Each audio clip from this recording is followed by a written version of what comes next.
Wanti-wanti terjadinya perlambatan ekonomi di tanah air karena Amerika Serikat dan Tiongkok adalah dua negara tujuan utama ekspor Indonesia. Banyak dampak yang sudah terasa seperti anjloknya IHSG dan pelemahan rupiah, belum lagi ancaman badai PHK. Singkatnya, krisis sedang mengintai Indonesia. Namun di acara sarasehan ekonomi yang dihadiri oleh ekonom dan pengusaha, Presiden Prabowo dan sejumlah pembantunya kompak mengatakan Indonesia akan mampu melewati badai ini. Optimis memang harus, namun berbagai program yang disampaikan Presiden Prabowo di acara ini justru dinilai salah langkah, seperti rencana membuka keran impor selebar-lebarnya yang menurut sejumlah pakar justru bisa jadi resep mempercepat menuju krisis di Indonesia. Sebesar apa ancaman kegelapan yang dihadapi Indonesia gara-gara gonjang-ganjing ekonomi global saat ini, dan sudahkah pemerintah kita mengeluarkan jurus terbaik atau baru sebatas omong-omong saja? 19 juta janjinya, tapi ribuan buruh yang nangis. Gibran di mana ya? Assalamualaikum warahmatullahi wabarakatuh. Halo Sobat RJ semuanya. Kita semua tahu, para elit politik di negeri ini semua penuh drama. Di atas panggung janji, seolah para pemimpin menari-nari. Suara mereka pun menggema, mulai dari 3 juta rumah gratis untuk rakyat, 19 juta lapangan kerja, akan segera sahkan undang-undang perampasan aset, dan akan buru para maling negara hingga ke ujung Antartika. Tapi fenomena janji hanyalah sebuah janji, tak wajib untuk ditepati. Dan hal ini sudah menjadi fenomena umum di negeri ini. Dan baru 3 bulan di awal 2025 berjalan, yang terjadi malah 60.000 buruh kehilangan harapan, 3 juta rumah menjadi mimpi sepi, dan pengesahan RUU perampasan aset, takut anak dan istri para koruptor menderita. Pemirsa, maraknya pemberitaan gelombang PHK memicu rasa keprihatinan. Lantas mengapa fenomena PHK masih terus merajalela, dan apa yang diharapkan para pekerja dan pelaku usaha? Akan terbuka 19 juta lapangan pekerjaan untuk generasi muda dan kaum perempuan. 5 juta diantaranya adalah green jobs. Green jobs ini adalah peluang kerja di bidang kelestarian lingkungan. Kata Gibran sih, bakal ada green job, sebuah pekerjaan yang ramah lingkungan. Yang ada malah PHK massal di mana-mana. Dulu dengan ramah, beliau menyambangi tiap-tiap pabrik, tiap-tiap rumah, tiap-tiap dapur. Sekarang mulai sepi. Yang ada cuma teriak para emak-emak yang sedang memukuli panci karena nggak bisa bikinin kopi sang suami. Mas, apa rencananya Mas untuk menstabilkan harga ini?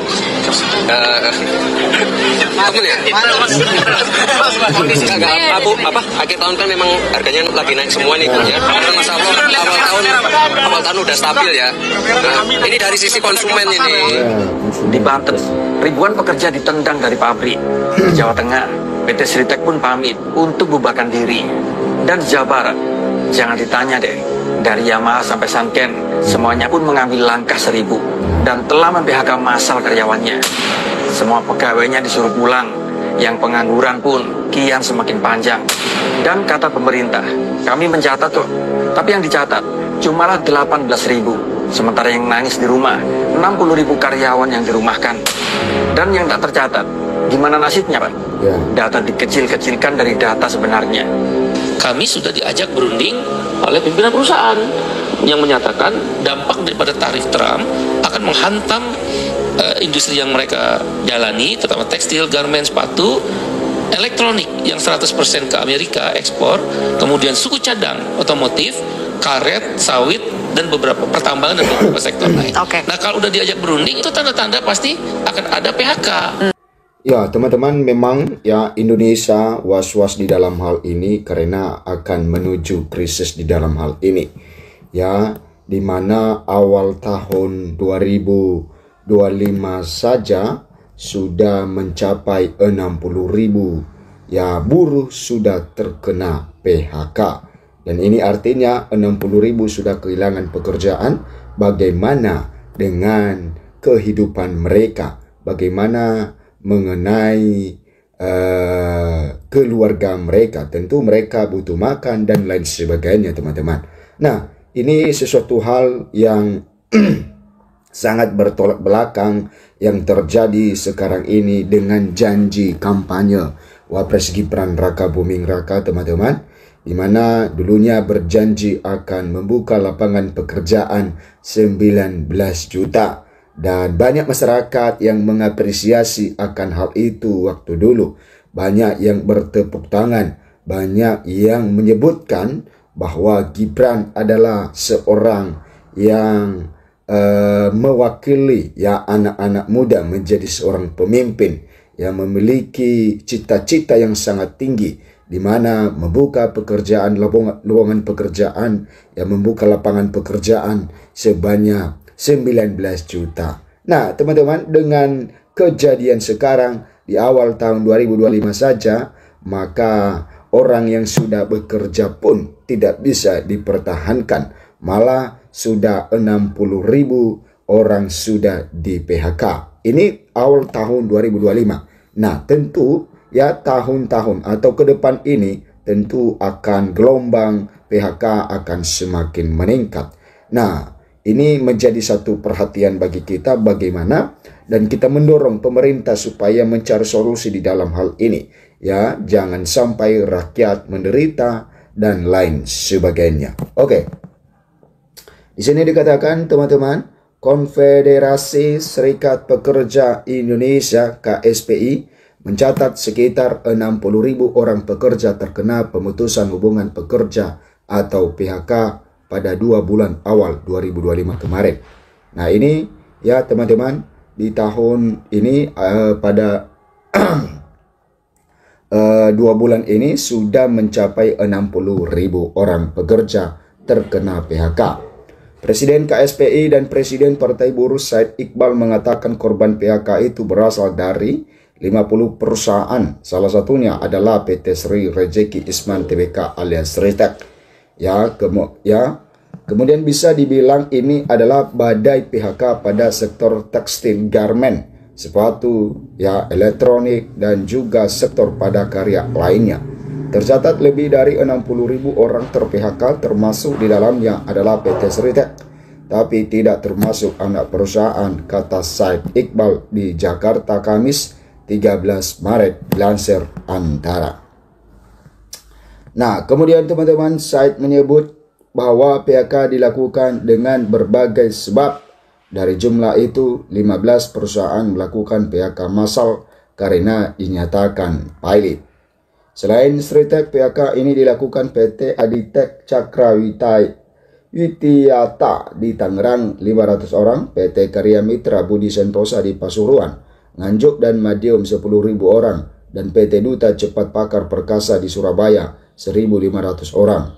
Selain itu, ada PT Rama Gloria Sakti di Pasuruan 500 orang, PT New Era di Gresik 2.000 orang, PT dan Namtek di Pekalongan 810 orang, PT Dupantek di Pekalongan 530 orang, dan PT Jabatek di Tangerang 500 orang. Kami meminta Menteri Ketenagakerjaan Manaker Yasirli untuk turun tangan dengan membentuk Satgas PHK, ucap Iqbal. Dia juga meminta Menaker Yasirli memastikan pemberian hak pesangon hingga tunjangan hari raya THR kepada para pekerja terdampak korban PHK, salah satunya adalah PT Sritek. Iqbal menyarankan Menaker membentuk tim khusus untuk terjun ke lapangan. Dia mengingatkan agar THR para pekerja yang terdampak PHK tak boleh dibayarkan setelah Lebaran. Kami juga meminta Menaker untuk mengeluarkan anjuran tertulis bukan sekadar lisan terhadap PHK buruh Sritek dan hak-hak mereka, ujar Iqbal. Nah, ini adalah situasi negara kita, teman-teman, di mana ya mencapai sudah ya dalam 60.000 orang yang sudah di PHK. Ya, Kemnaker catat PHK ya, tapi tidak dengan Kemnaker, teman-teman ya. Kita lihat di sini. Ya, Kemnaker catat PHK awal 2025 capai 18.000. Said Iqbal, data lapangan kami 60.000. Ya, data PHK berdasarkan penelitian dan pengembangan Litbang, KSPI dan Partai Buruh berbeda dari data yang dirilis oleh Kementerian Ketenagakerjaan Kemnaker. Kemudian teman-teman, Konfederasi Serikat Pekerja Indonesia KSPI mencatat ada 60.000 buruh telah mengalami pemutusan hubungan kerja PHK sepanjang Januari hingga awal Maret 2025. Data berdasarkan penelitian dan pengembangan Litbang KSPI dan Partai Buruh berbeda dari data yang dirilis Kementerian Ketenagakerjaan Kemnaker. Ya, Presiden KSPI Said Iqbal mengungkapkan data jumlah korban PHK yang dicatat KSPI dan Kemnaker selalu berbeda sejak 8 tahun lalu. Data pemerintah dan data lapangan selalu berbeda. Data lapangan adalah yang dikumpulkan serikat pekerja, dalam hal ini khususnya KSPI, sementara data pemerintah dari Disnaker, Dinas Ketenagakerjaan Daerah. Jadi pemerintah pusat dalam hal ini Kemnaker itu nggak turun ke lapangan, kata Iqbal dalam konferensi pers KSPI dan Partai Buruh yang digelar secara daring pada Sabtu 5 April 2025. Kemudian Iqbal melanjutkan data Disnaker bersumber dari laporan-laporan resmi dari perusahaan yang melakukan PHK. Menurut Iqbal, banyak perusahaan tidak melaporkan angka PHK sesuai fakta. Kalau serikat buruh, kan ada serikat di tingkat perusahaan langsung ke pusat, katanya. Kemudian Said Iqbal mengatakan ada sekitar 50.000 korban PHK dari 40 perusahaan yang sudah terverifikasi Litbang KSPI dan Partai Buruh. Sementara sisanya masih dalam tahap pemeriksaan. KSPI memperkirakan secara total ada 60.000 pekerja atau buruh dari 50 perusahaan menjadi korban PHK pada Januari hingga awal Maret 2025. Ya, sangat banyak sekali teman-teman, ada 50 perusahaan yang melakukan PHK kepada karyawan. Berdasarkan catatan KSPI yang diterima Tempo Litbang Kompas, Litbang KSPI memverifikasi 40 perusahaan yang melakukan PHK sepanjang Januari sampai awal Maret 2025. Sementara pekerja yang sudah diverifikasi terkena PHK ada 49.843 orang. Angka PHK ini menurut KSPI tersebar di seluruh wilayah Indonesia, mulai dari Bogor, Tangerang, Semarang, hingga Sukoharjo. Masih berdasarkan data KSPI, beberapa alasan terjadinya PHK antara lain perusahaan dalam proses penundaan kewajiban pembayaran utang PKPU, perusahaan melakukan efisiensi hingga relokasi pabrik. Nah, di sisi lain teman-teman, Kemnaker melaporkan sekitar 18.000 tenaga kerja mengalami PHK sepanjang pada 2 bulan pertama 2025 ini. Nah, ini teman-teman tentang situasi yang negara kita saat ini, bahwa negara kita tidak baik-baik saja karena ya PHK bergelombang di mana-mana, dan tentu ya tingkat pengangguran semakin tinggi, dan tentu kalau tingkat pengangguran semakin tinggi maka tingkat kemiskinan semakin tinggi, dan ketika tingkat kemiskinan semakin tinggi, akibatnya adalah kriminalisasi semakin tinggi. Nah, ini yang harus dihindari oleh pemerintah, dan kita percaya kepada pemerintah untuk mencari cara supaya jangan sampai ya masyarakat menjadi korban di dalam hal ini, masyarakat yang menderita dan hilang pekerjaan.